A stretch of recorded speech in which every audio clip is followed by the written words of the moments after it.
The first time I realized my family had already decided my future without me was not at a funeral or a wedding. It was a Tuesday afternoon, 3 weeks before Christmas, when my mother casually slid a folder across the dining table and said, "You don't need to worry about this. We've handled it." Handled it. That word stayed with me long after I left the house. My name is Natalie Harper.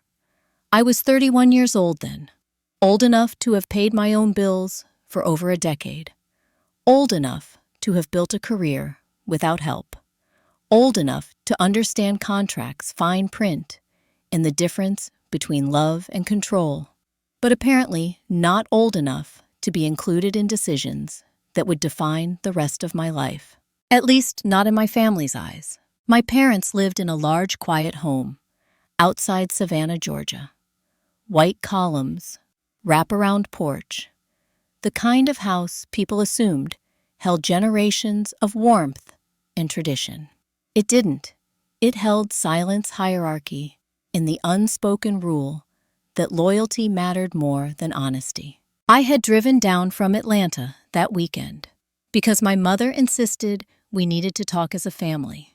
She said it lightly, like it was about Christmas plans or my younger sister's upcoming wedding. I didn't expect what waited inside that folder. Across from me sat my parents, Richard and Elaine Harper. My father leaned back in his chair, arms crossed. My mother watched me carefully, like she was gauging how much information she could release without provoking resistance. To my right sat my brother Thomas, 2 years older than me, already comfortable in the role he'd been groomed for since childhood. Next to him was my sister Lila, the youngest, engaged, glowing, protected. I was the extra chair at the table. The folder contained copies of legal documents, a revised will, asset distribution plans, notes from a family attorney I had never met. I flipped through the pages slowly. My name appeared exactly twice, once under a heading labeled Personal Items, once under a clause referring to a discretionary cash gift, contingent on continued family harmony. I didn't look up right away. My mother broke the silence. "This is just preliminary. Nothing you need to stress about." I closed the folder. "You rewrote the will," I said. My father shrugged. "We updated it.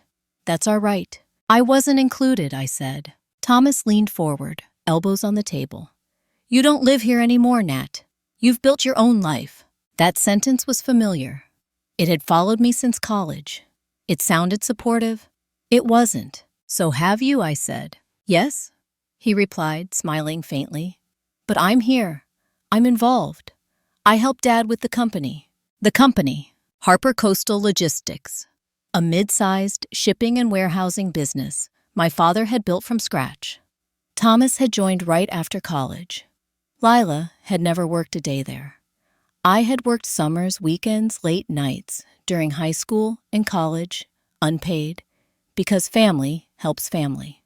Apparently that help expired. "This isn't about fairness," my mother said softly. "It's about practicality." For who I asked, she hesitated. That told me everything.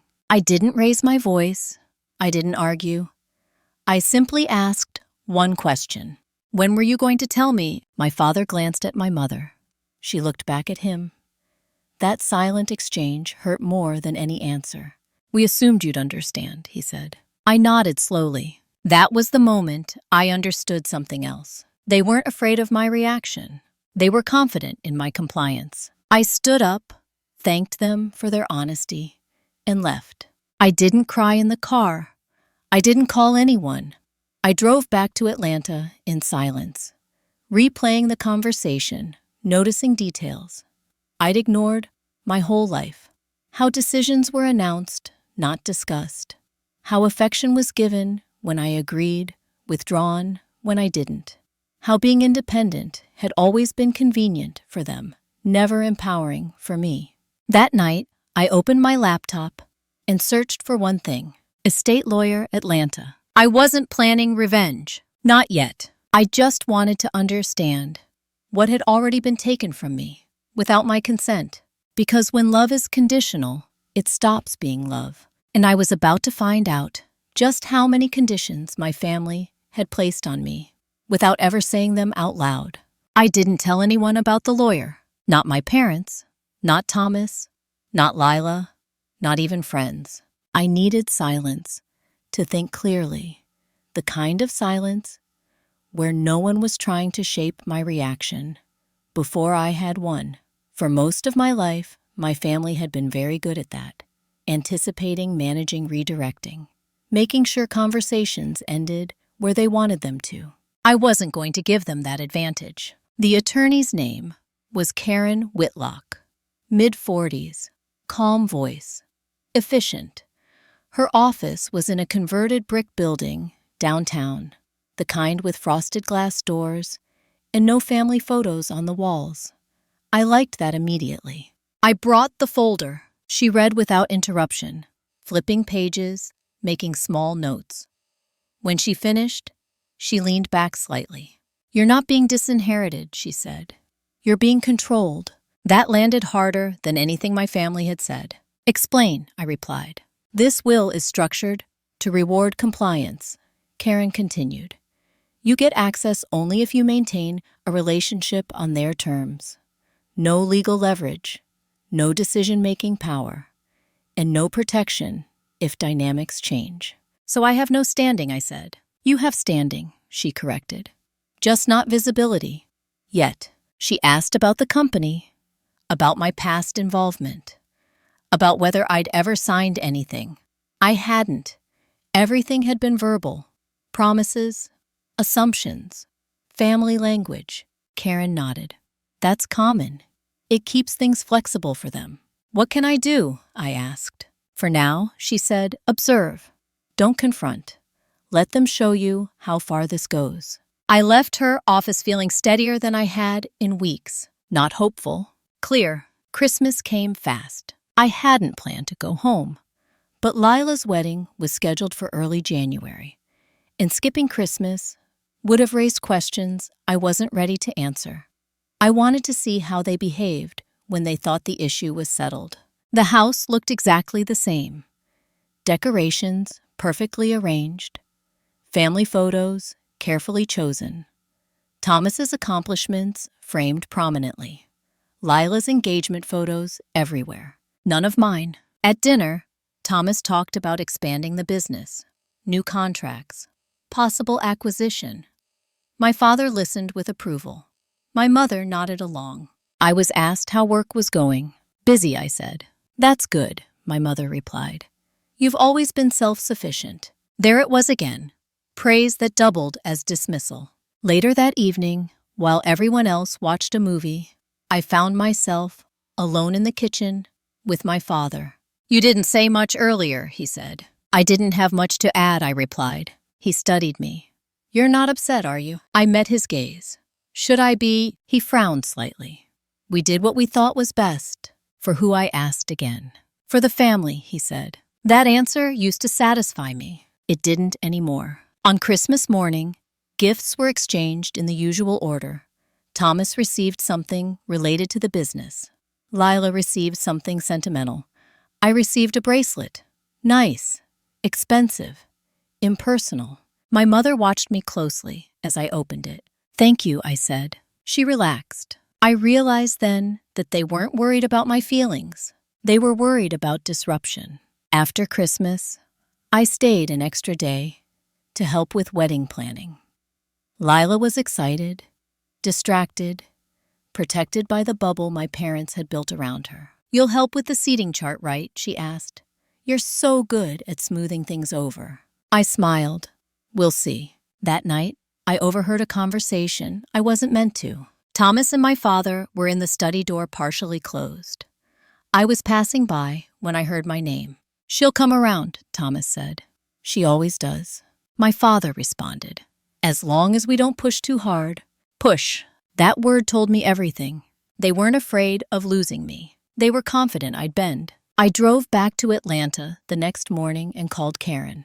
"They're planning around my compliance," I said. Karen didn't sound surprised.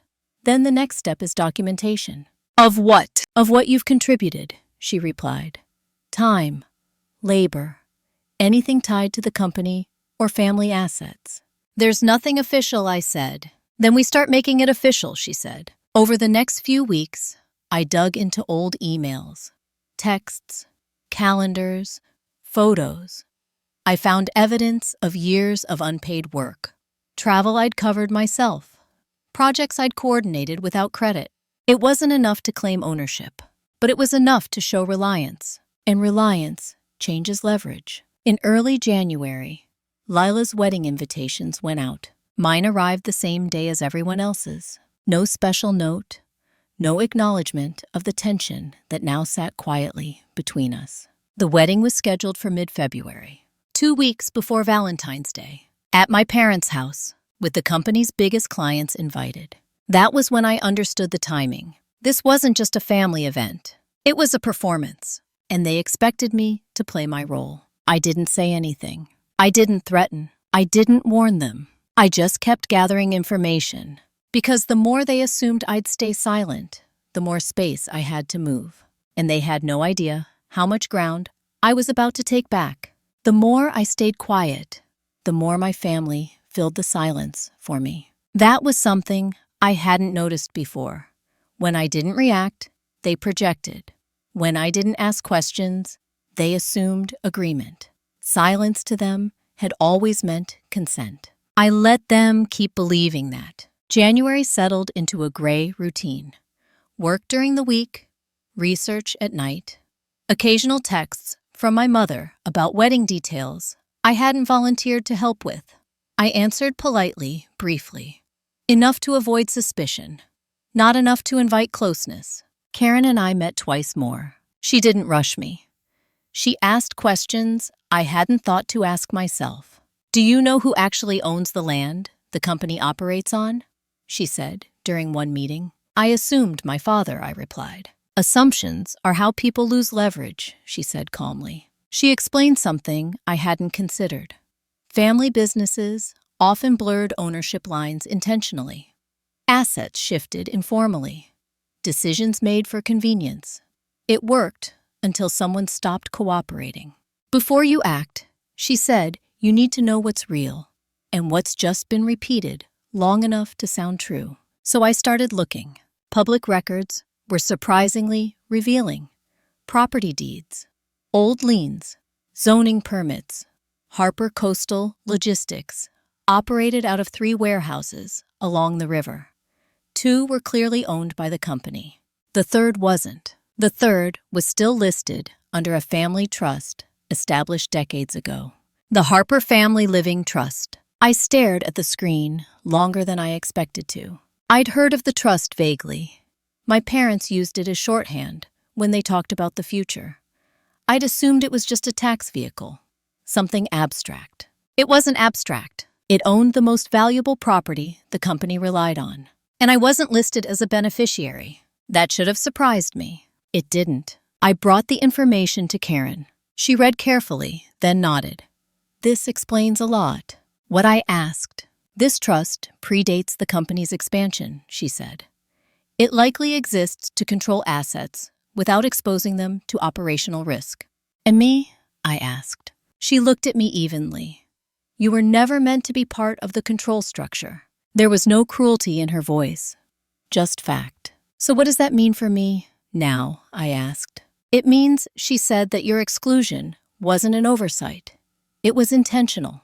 That was the moment something shifted inside me. Not anger, distance. When you realize something was done deliberately, you stop trying to interpret it generously. I didn't confront my parents. I didn't confront Thomas. I let the wedding planning continue. In late January, Thomas called me. That alone was unusual. "Hey," he said casual. "Mom mentioned you've been a little distant." "I've been busy," I replied. "Yeah," he said. "Same. Listen, I wanted to run something by you." I waited. "We're updating some vendor contracts after the wedding," he continued.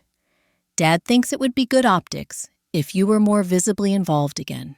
You know, family unity." There it was. Optics. "What does involved mean?" I asked. "Just attending a few meetings," he said. "Being present. Showing support. Support for what I asked. For the company," he said.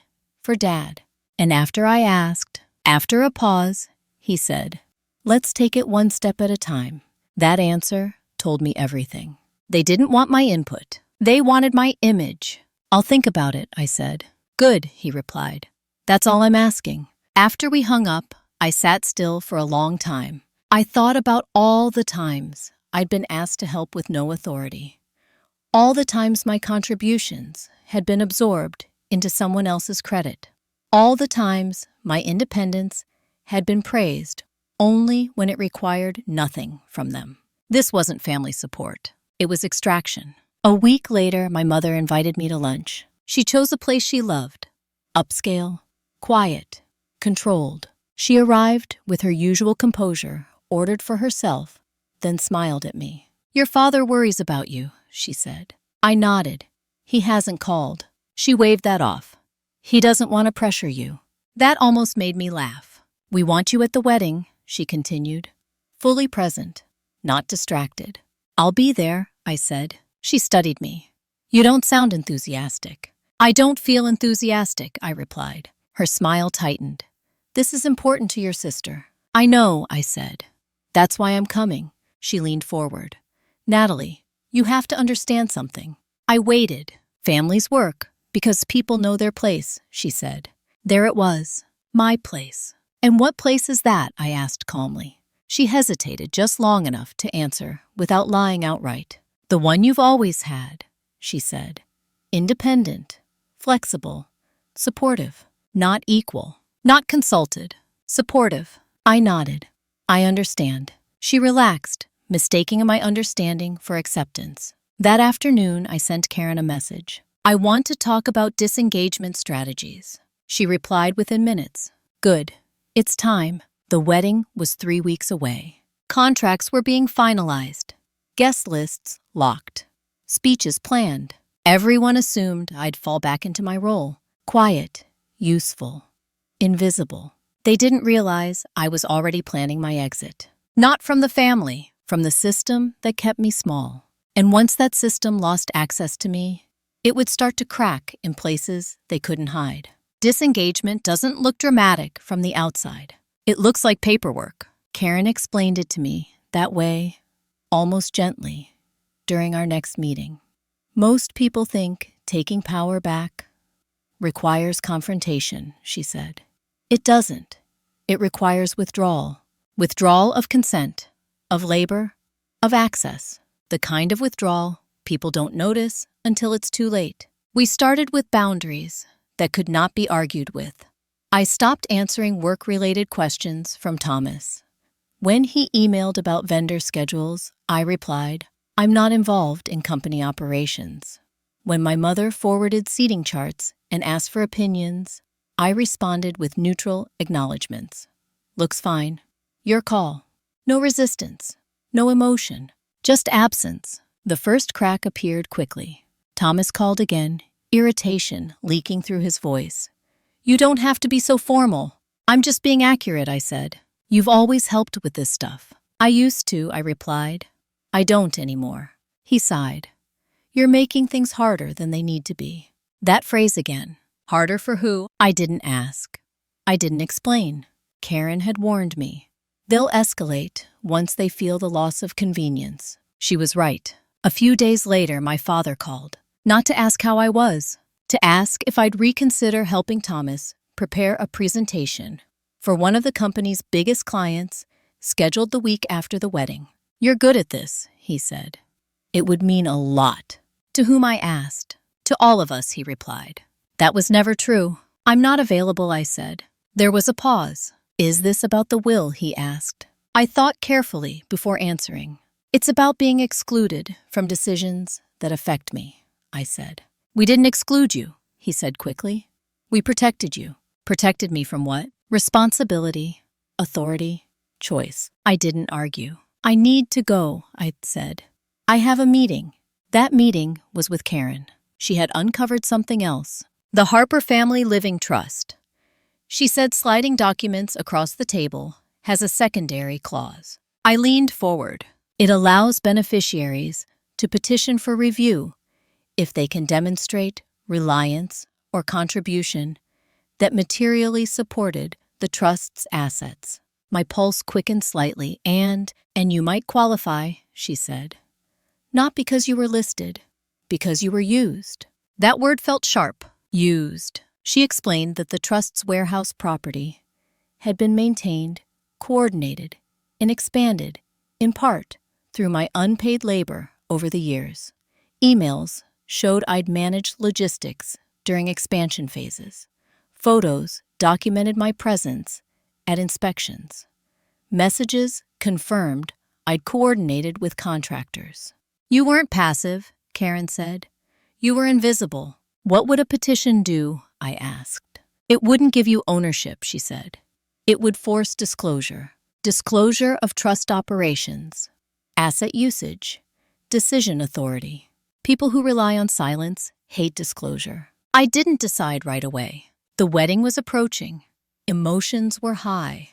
I didn't want to be accused of sabotage. Karen understood. Then we wait, she said. But prepare. Preparation meant more than documents. It meant emotional detachment. At the wedding rehearsal dinner, I watched my family carefully. Lila was radiant, unaware of the undercurrents beneath her celebration. Thomas moved through the room like a host, shaking hands, accepting praise. My parents basked in the image they'd curated, and I stood just outside the center. At one point, my mother pulled me aside. After the wedding, she said quietly, "Things can go back to normal." I looked at her. "What is normal?" She smiled, like I was being difficult on purpose. "You know what I mean." I did. Normal meant I stopped resisting. Normal meant compliance wrapped in affection. "I don't think so," I said. Her smile faded. "Don't do this now." "I'm not doing anything," I replied. "I'm just not pretending." The wedding day itself passed without incident. I smiled when appropriate. I clapped. I posed for photos. But I didn't give a speech. No one asked me to. The following Monday, Thomas emailed me again. Subject, quick favor. I didn't open it. Instead, I forwarded it to Karen. She replied with a single line. "Ready when you are." That afternoon, I signed the petition. It wasn't a lawsuit. It wasn't a demand. It was a request for review. A legal mechanism designed to bring buried structures into daylight. When the notice was served to the trust's administrator, my father called within the hour. His voice was tight, controlled. "What did you do?" he asked. "I asked for transparency," I said. "You didn't have to involve lawyers," he snapped. "Yes," I replied. "I did." "You're embarrassing us," he said. I thought of the folder, the silence, the assumptions. "I'm done protecting your image," I said. He hung up. That night, Thomas sent 3 messages. Then 4, then called. I didn't answer. Because this was the moment everything changed. Not because I yelled, not because I demanded, but because I had moved from being managed to being a variable they could no longer control. And once that happens, people show you exactly who they are. The trust review was scheduled for the following month, and nothing in my family would be quiet again. The silence after the notice was served didn't last. It never does. For 3 days, no one contacted me directly. No calls, no texts, no emails framed as concern. That alone told me how seriously they were taking it. My family didn't ignore problems. They gathered around them, quietly decided on a response, then acted in unison. On the 4th day, my mother broke formation. She showed up at my apartment. No warning, no call ahead, just a knock that was too firm to be casual. When I opened the door, she was already composed, coat buttoned, hair perfect.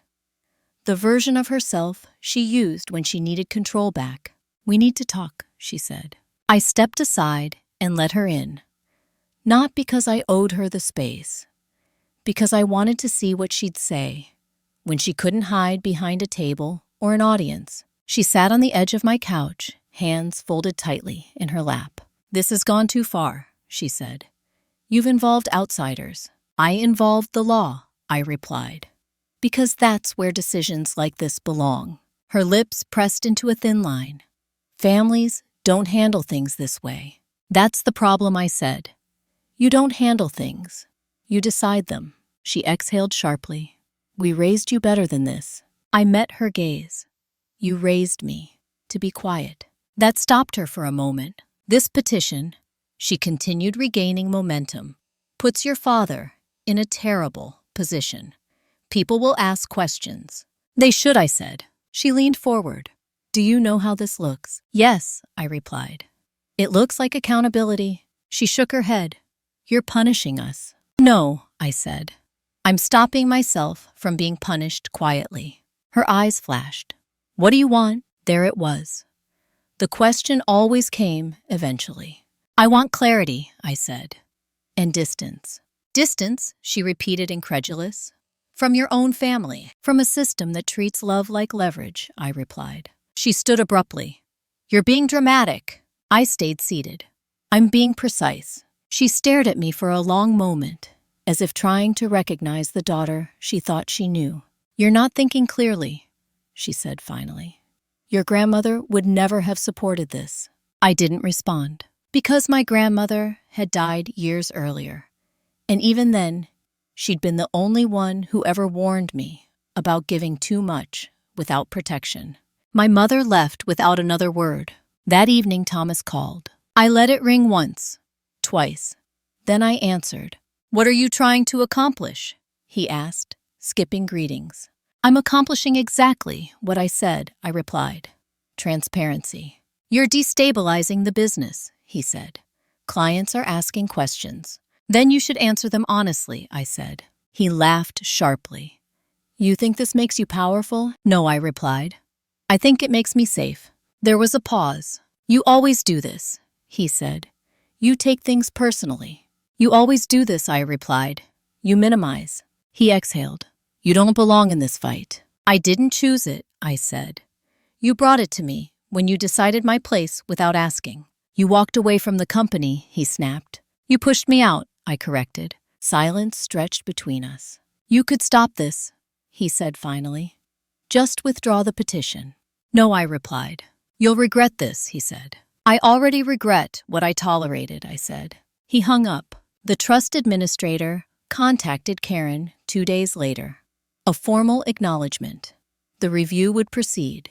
Documentation would be requested. All trustees and relevant parties would be notified. My father sent one email. This isn't what we intended. You're forcing our hand. Karen read it and shook her head. They hate that, she said. When silence stops working. What happens next, I asked. Discovery, she replied. Which means they'll have to explain things they've never had to explain before. That night, I slept better than I had in weeks. Not because I felt vindicated. Because I finally felt aligned. Over the next few days, the tone shifted. My parents stopped framing things as concern. The messages became strategic.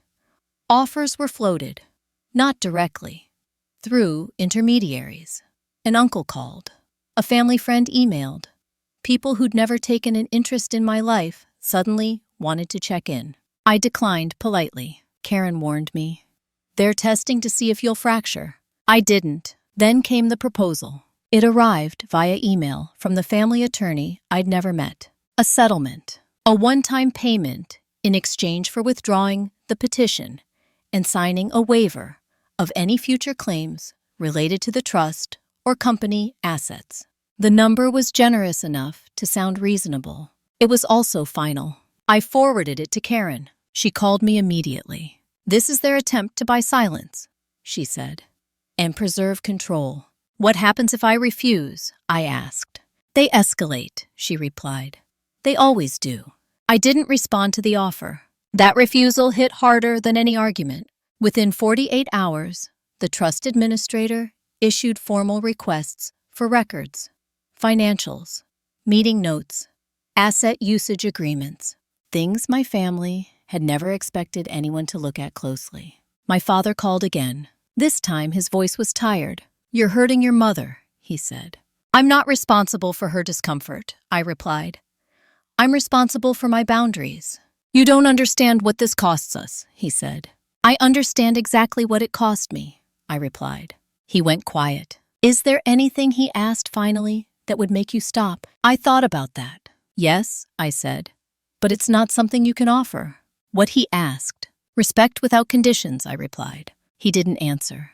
The call ended there. The review date was set, 2 weeks away, and for the first time, I realized something else. This wasn't about winning.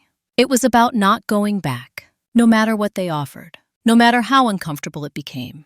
Because once you see the machinery behind affection, you can't unsee it. And I was done being part of it.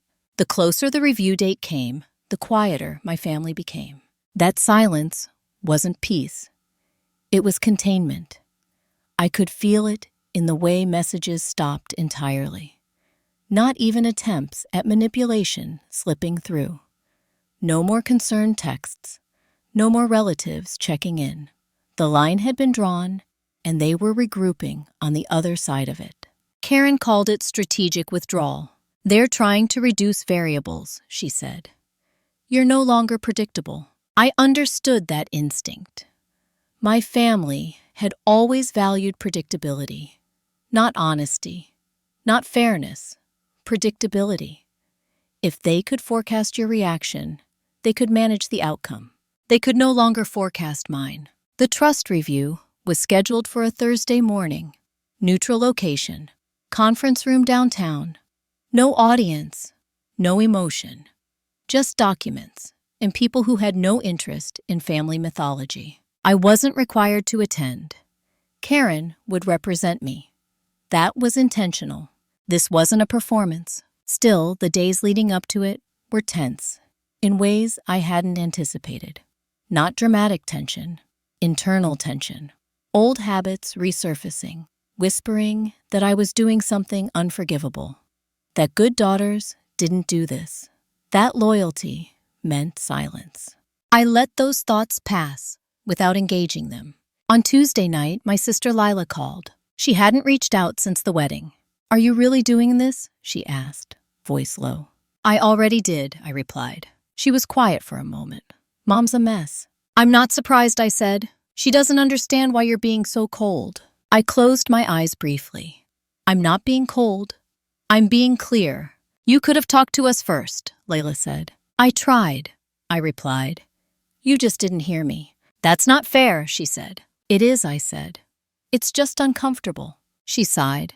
Thomas says this could damage the company permanently. Then Thomas should have thought about that before deciding who mattered, I said. Another silence. I don't want to pick sides, she said finally. You already did, I replied gently. You just don't want to name it. She hung up without saying goodbye. Wednesday night, my mother left a voicemail. Not angry, not pleading. Controlled. You've made your point, she said. Now it's time to stop. That sentence stayed with me. As if boundaries were tantrums. As if accountability had a time limit. Thursday morning, Karen called me from the review. They weren't prepared, she said. Prepared for what I asked. For scrutiny, she replied. They've relied on informal arrangements for years. Verbal approvals, assumed consent. It doesn't hold up well under questions. What does that mean for me? I asked. It means leverage, she said. And choice. Later that afternoon, she sent me a summary. The trust administrator had flagged multiple issues. Nothing criminal, but messy. Asset usage without updated agreements. Decisions made without proper documentation.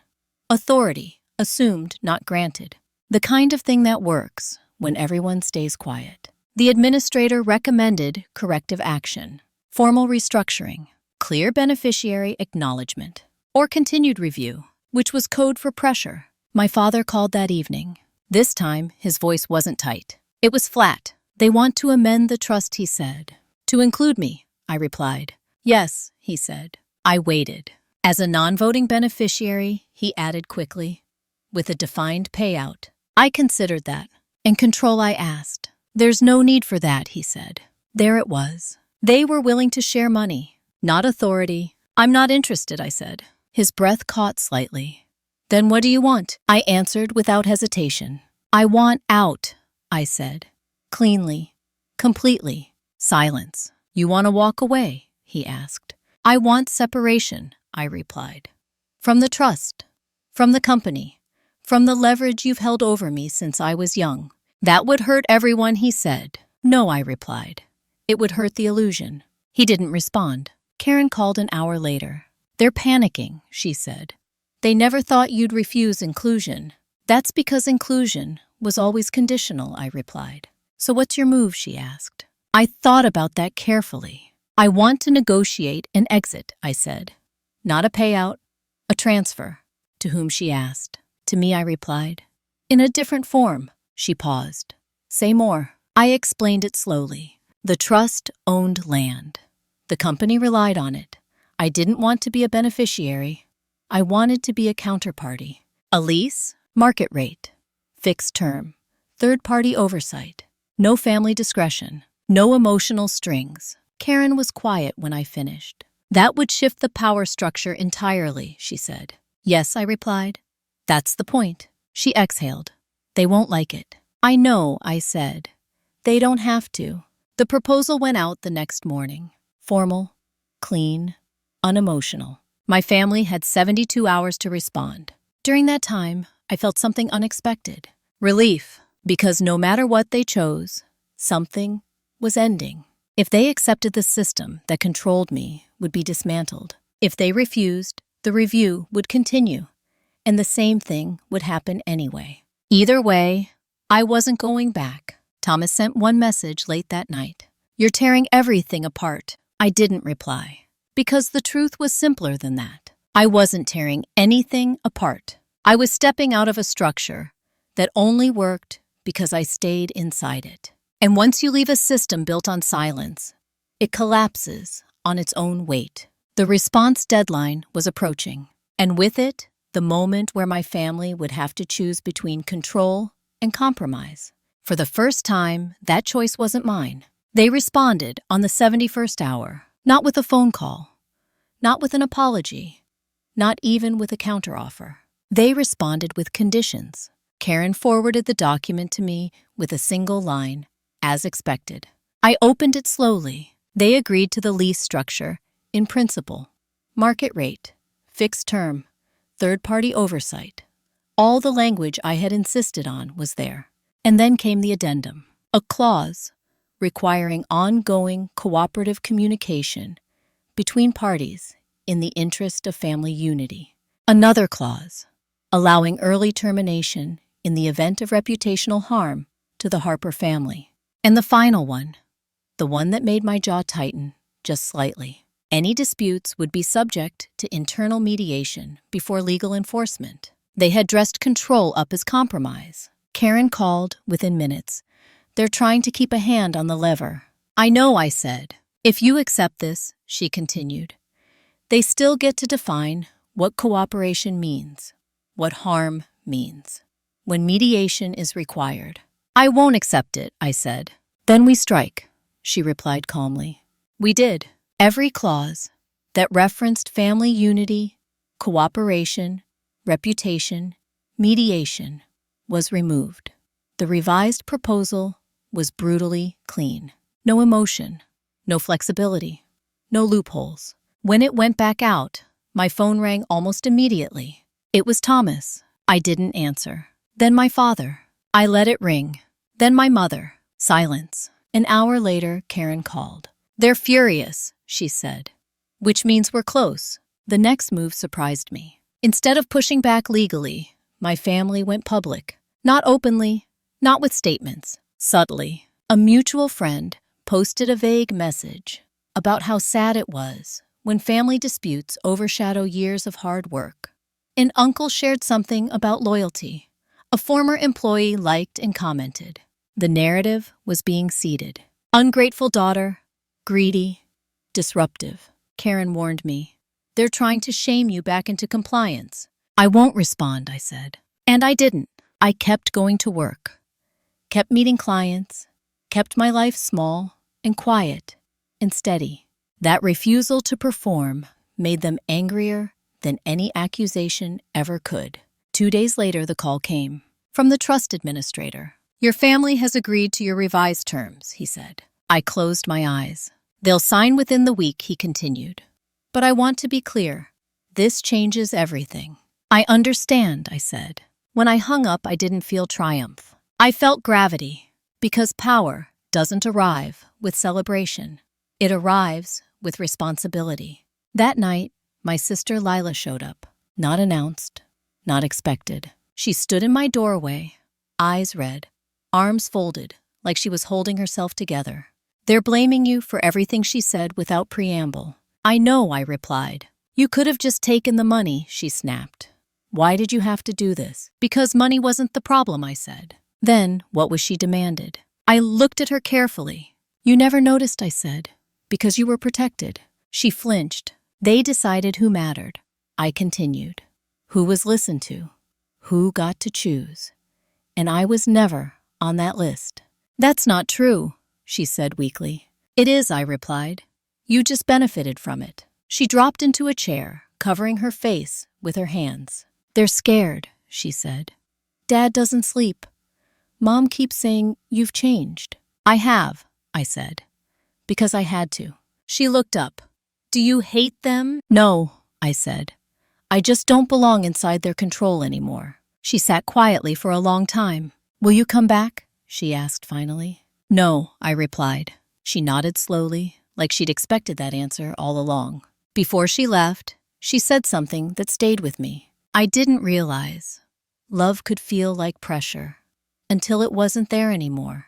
After she left, I signed the final lease documents. My name appeared not as daughter, not as beneficiary, as owner, counterparty, equal. The Harper family.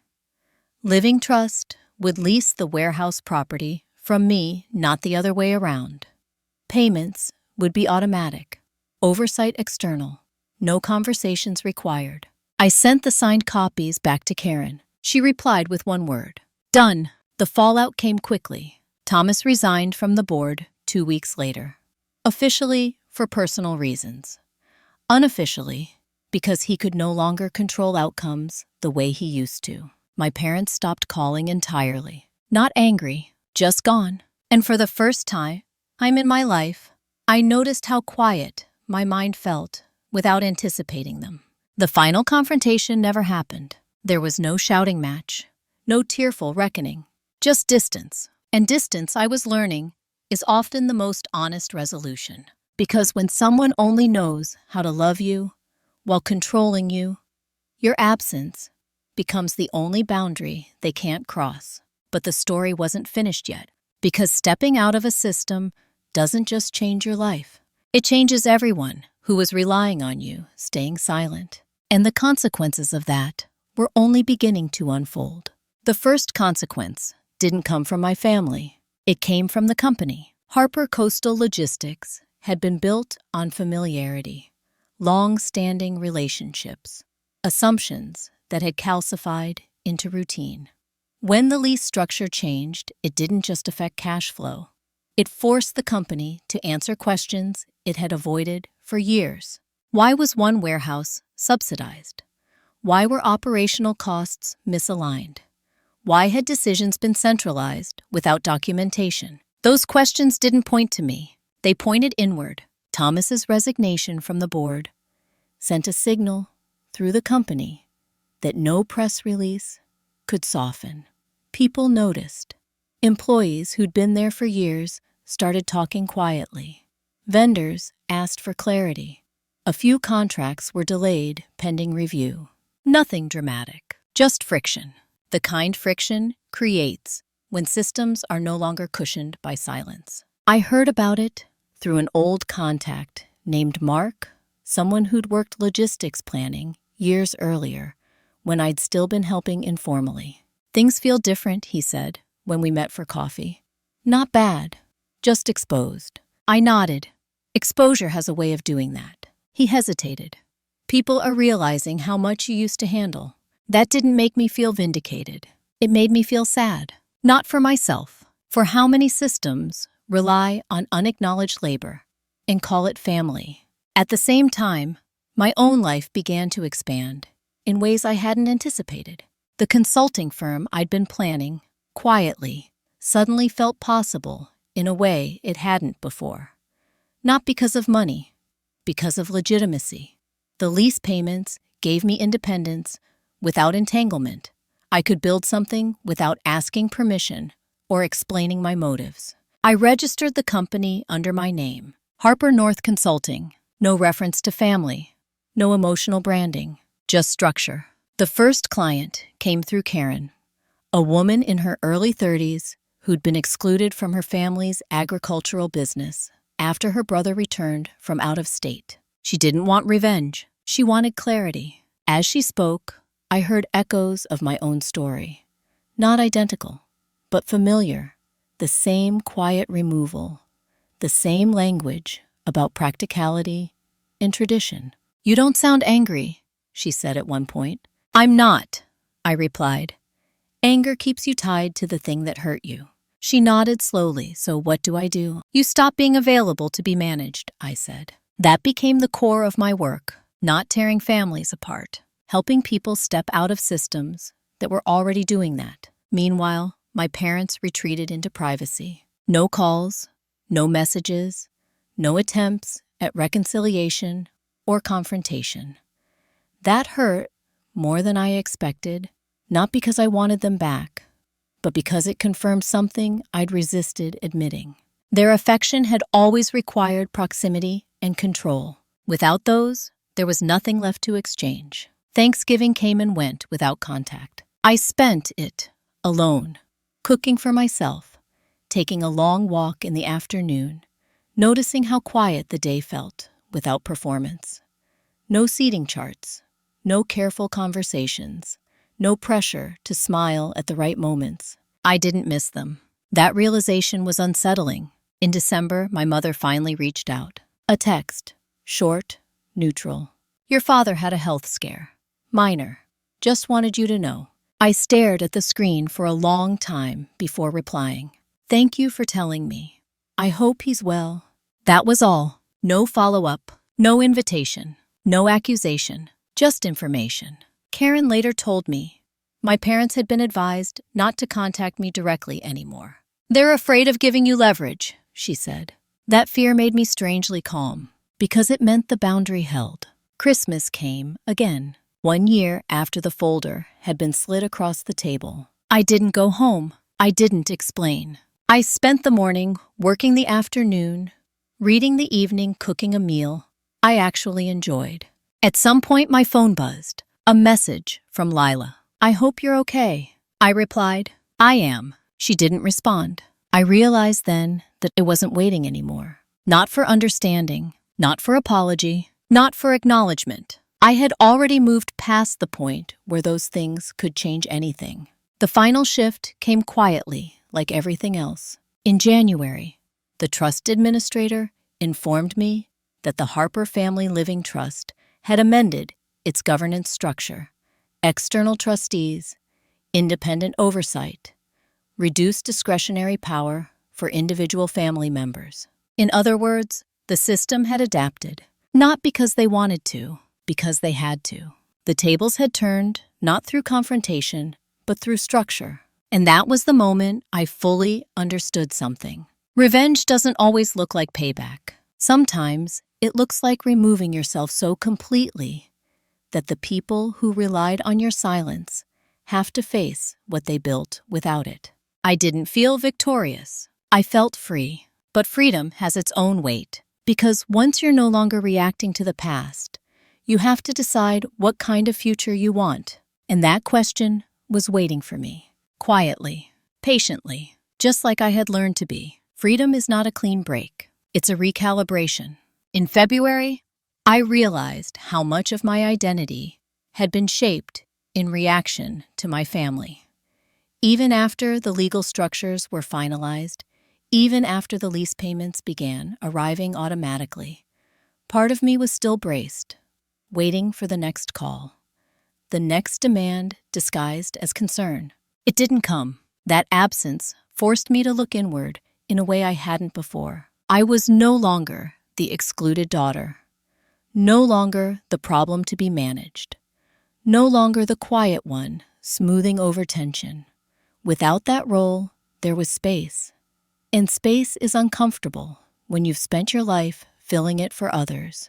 Work helped. Harper North Consulting grew steadily, not explosively. I turned down clients who wanted scorched earth outcomes. I accepted ones who wanted clarity, exit strategies, or governance that didn't rely on favoritism. Family businesses, small companies, even a nonprofit run by siblings who hadn't spoken in years. Patterns repeated themselves. The golden child, the forgotten one, the silent enabler, the difficult truth teller. Different names, same dynamics. One afternoon, after a long call with a client, I sat back and felt something unexpected. Grief, not for what I lost, for what I never had. A family where love wasn't conditional, where holidays weren't performances, where inclusion didn't depend on compliance. I let that grief exist without trying to resolve it.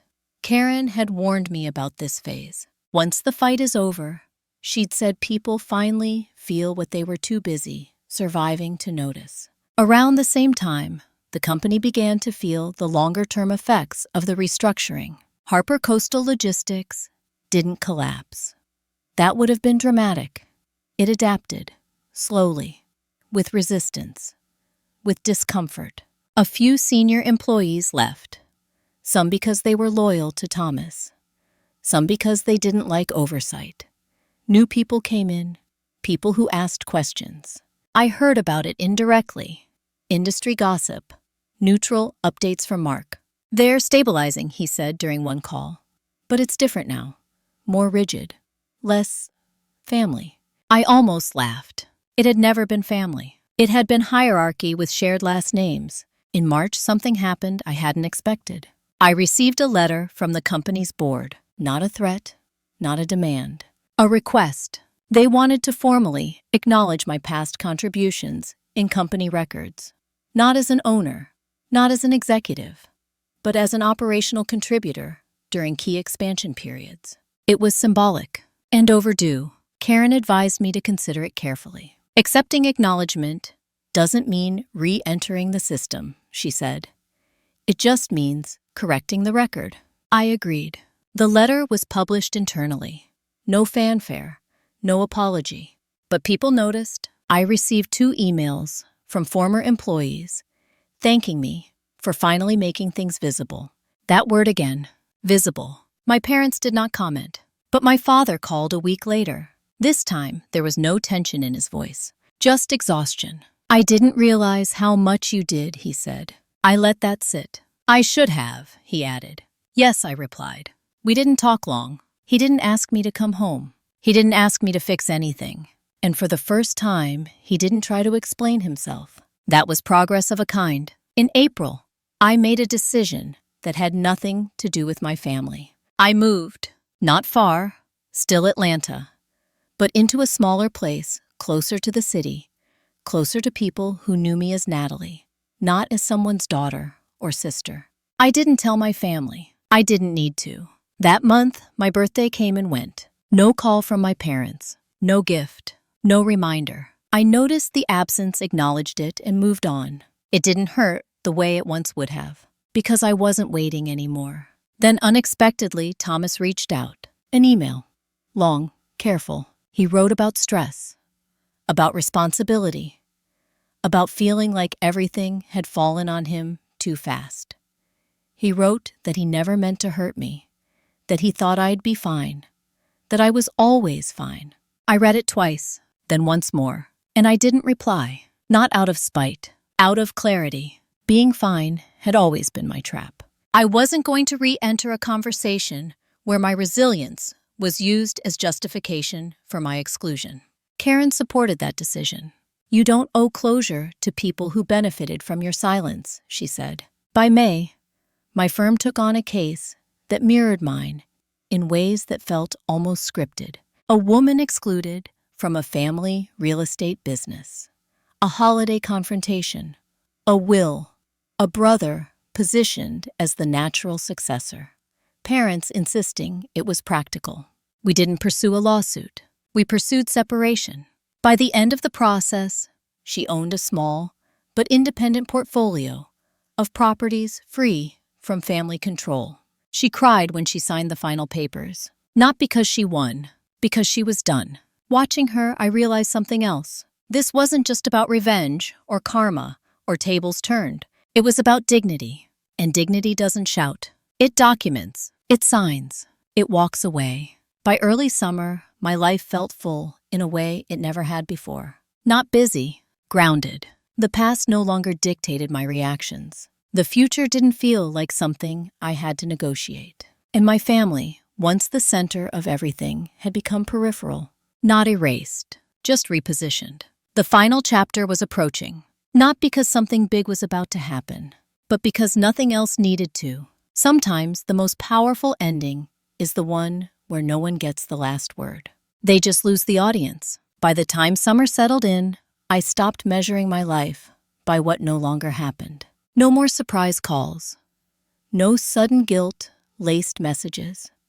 No holidays hovering like emotional deadlines.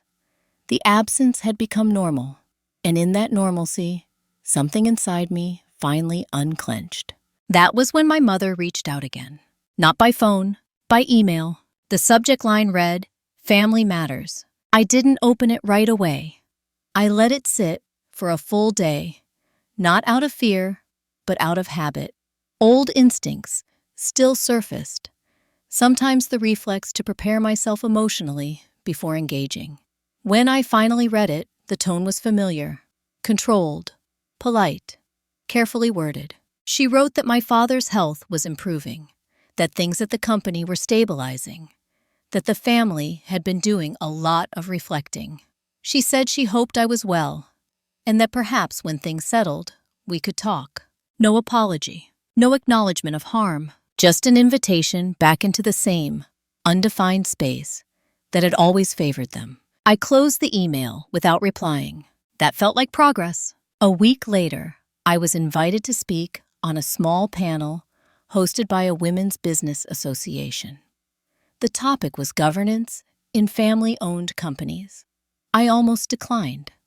Public visibility still felt strange, like I was stepping into a light I'd spent years avoiding. But I accepted. During the panel, a woman in the audience raised her hand. "How do you know when it's time to walk away? Instead of trying to fix things," she asked. I didn't answer immediately. "When staying requires you to disappear," I said finally. That's usually the line. Afterward, several people came up to thank me.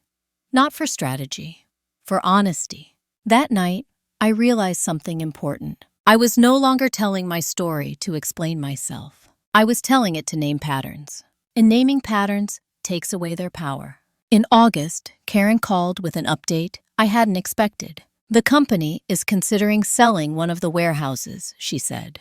"The one under my lease?" I asked. "Yes," she replied. "They're restructuring to reduce dependency." I smiled slightly. "That was always an option," I said. "It was," she agreed.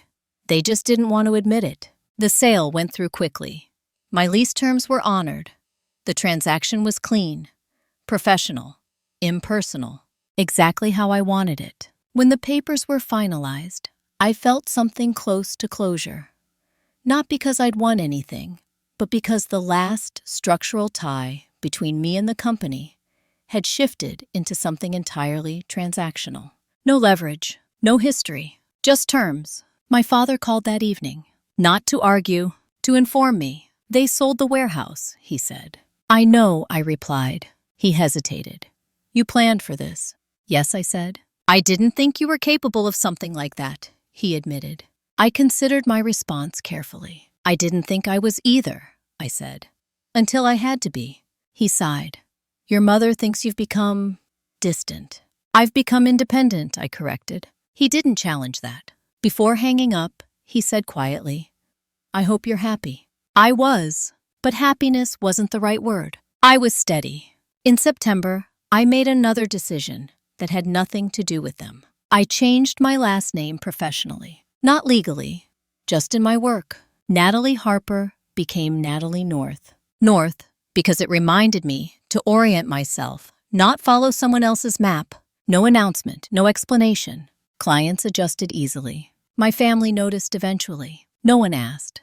That silence spoke volumes. Around that time, Lila sent me a message. "I'm pregnant." I stared at the screen longer than I expected to. "Congratulations," I replied. She sent a heart emoji. Nothing else. I realized then that our relationship would exist in fragments. Occasional updates, polite distance, no shared narrative, and that was okay. Not everything needs to be repaired to be survived. As fall approached, I found myself thinking less about the past and more about what I wanted to build next. Not just professionally, but personally. Who I wanted around me. What kind of life felt honest? What kind of silence felt safe? The answer was simple. I wanted a life where my presence was a choice, not an obligation.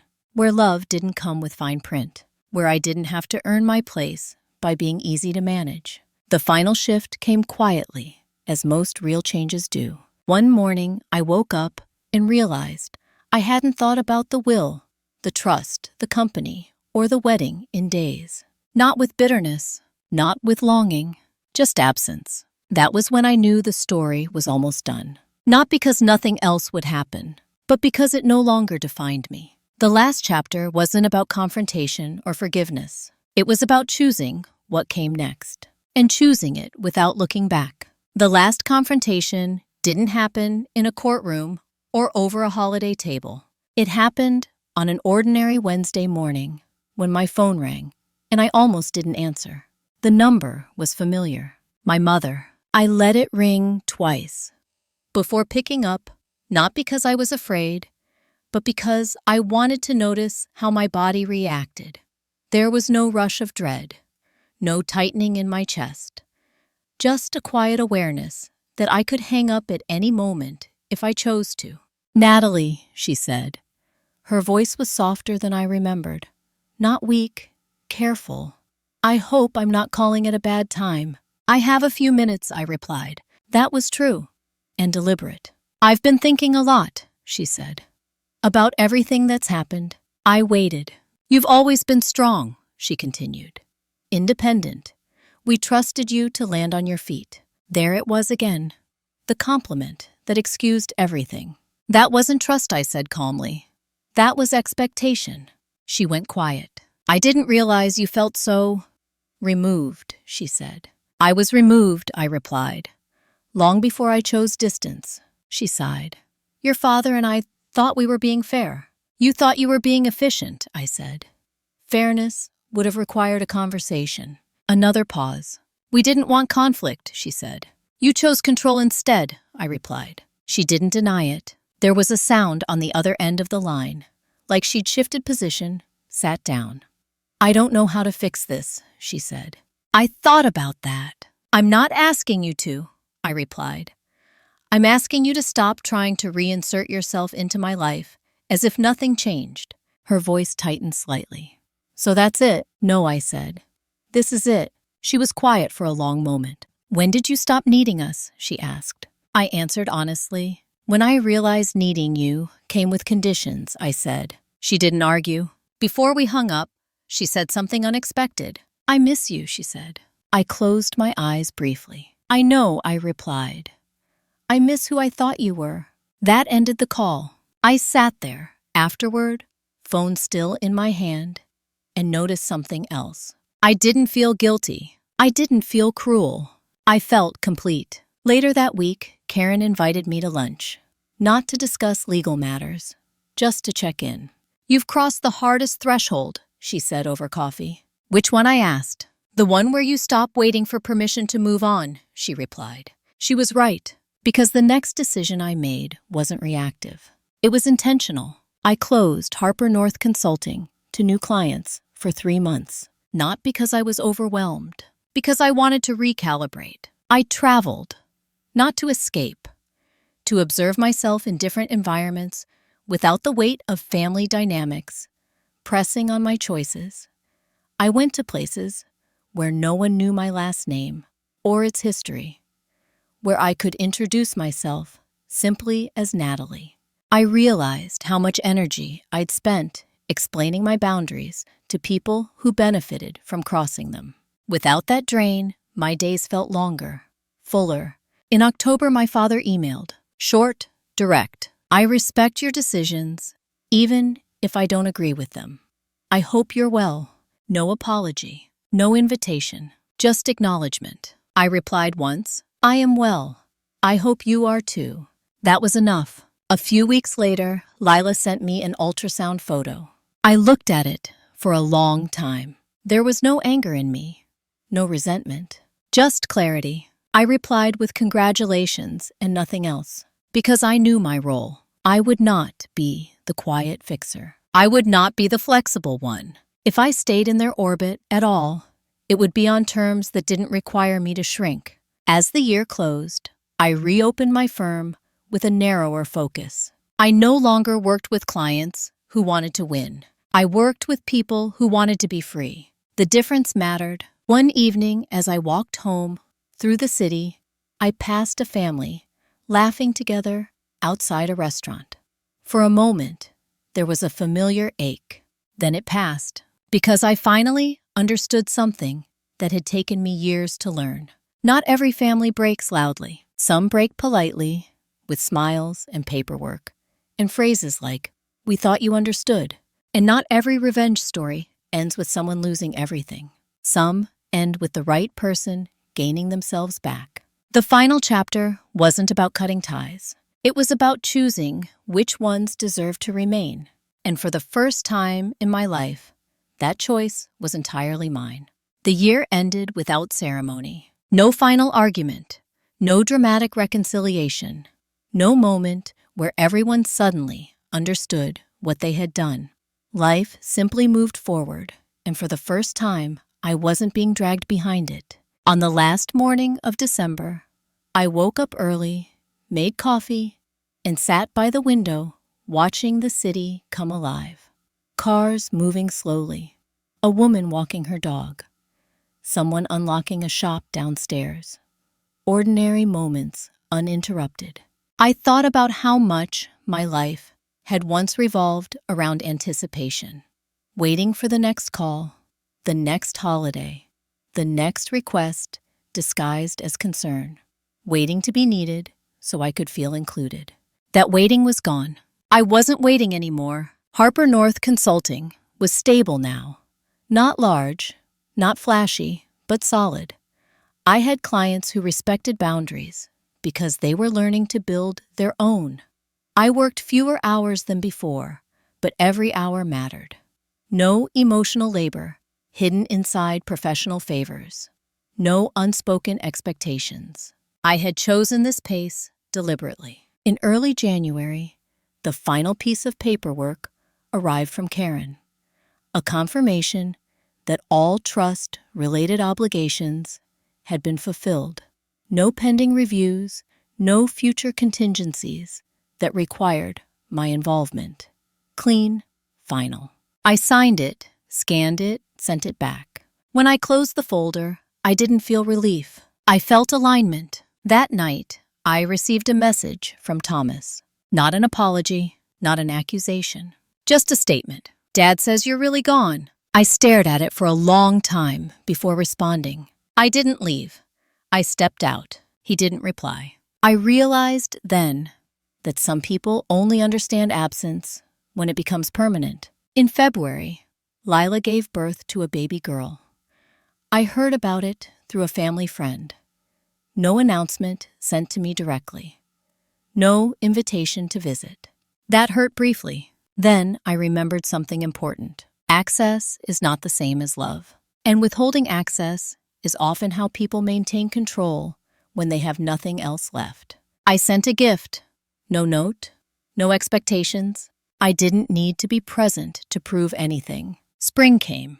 With it a sense of lightness I hadn't known before. I found myself laughing more easily, sleeping better, making decisions without running them through imaginary conversations in my head. I was no longer managing invisible reactions. One afternoon, a client asked me a question I hadn't been asked before. "Do you ever regret how it ended with your family?" I thought about that carefully. "No," I said. "I regret how long I tried to earn a place I was never meant to negotiate." She nodded like she understood, because she did. By summer, I had built a small community around me. Friends who knew my story without owning it. Colleagues who valued my work without asking for pieces of me in return. A life that felt chosen, not inherited. I didn't become harder. I became clearer, and clarity has a way of repelling people who only thrived in your confusion. Sometimes, late at night, I thought about the version of myself who sat at that dining table a year earlier, staring at a folder she hadn't been invited to open. I wished I could tell her something. Not that it would be okay, but that it would be hers, her choices, her time, her voice. The story people tell about revenge is usually loud. Someone loses, someone wins. Tables turned in a single, dramatic motion. That wasn't my story. My revenge was quiet. It was signing my name where it hadn't been allowed before. It was saying no without explaining. It was walking away without asking to be followed. It was choosing dignity over belonging. If you're listening to this and something in it feels familiar, I want you to hear this clearly. Being excluded doesn't mean you are less. Being silenced doesn't mean you are wrong. And being called difficult often means you stopped being controllable. You don't need to burn bridges to protect yourself. You don't need to convince anyone who benefits from misunderstanding you. And you don't need permission to choose yourself, even when it disappoints the people who raised you. Especially then.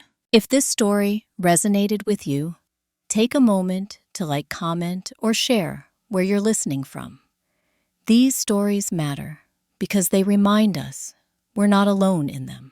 And if you want more stories about family, drama, betrayal, inheritance, karma, and the quiet moments when the tables finally turn, subscribe and stay with me. Some endings don't come with applause. They come with peace, and that is more than enough.